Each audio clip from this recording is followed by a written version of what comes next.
समितीमध्ये 700 गुणी बटाटा सडला असल्याने फेकून देण्यात आला आहे। बटाट्याची परराज्यातून मोठ्या प्रमाणात आवक करण्यात येते, त्यामुळे 3 ते 4 दिवस प्रवास करून बटाटा नवी मुंबईच्या एपीएमसी मार्केटमध्ये येतो। त्यात पावसाळ्याचे दिवस असल्याने काही वेळा बटाटा ओला देखील होतो, त्यामुळे 700 गुणी बटाटा सडला आहे। त्यातच पावसाळा असल्याने मुंबईमधील रस्त्यावर बसणारे फेरीवाले ग्राहक मागील 3 दिवसांपासून येत नसल्याने बटाटा एपीएमसी मार्केटमध्ये तसाच पडून होता। परिणामी बटाटा सडला आहे। यावेळी बटाटा कमी प्रमाणात मागवला आहे। सडलेले बटाटे उचलून डम्पिंग ग्राउंडवर फेकण्यात आले आहेत। कांदा बटाटा बाजार समिती वजन काटा 15 दिवस बंद असला तरी शेजारील 2 वजन काटे असल्याने त्याचा बटाटे सडण्याशी काही संबंध नसल्याने बाजार समितीकडून सांगण्यात आले आहे।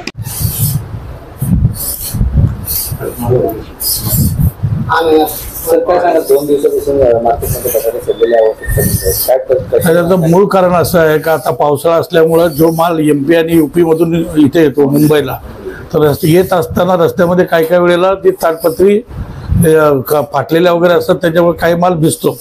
परंतु इथं आल्यानंतर जी बातमी काल आणि आज प्रसिद्ध झाली का वजन काट्यामुळं माल खराब झाले, तर तसं काही प्रकार नाहीये।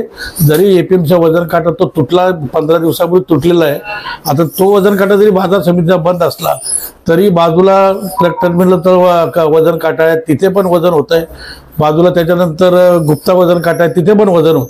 परंतु इथं आल्यानंतर डॅमेज झालेला माल संपत नाही। आणि दुसरं मूळ कारण म्हणजे फुटपाथवरती हे लोक जे धंदा करतात ते मुंबईचे फुटपाथ बऱ्याच ठिकाणी महापालिकेने बंद केलेले आहेत, त्याच्यामुळे गिरायकांचं प्रमाण फार मोठ्या प्रमाणात कमी झालंय।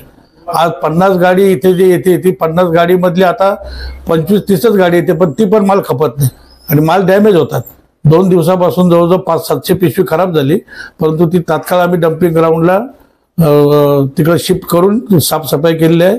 आणि आता याच्यानंतर पुढं गिराईक कमी असेल तर आम्ही माल पण कमी मागवणार आहोत आणि अशा प्रकारचं नुकसान होणार नाही त्याची काळजी घेऊ।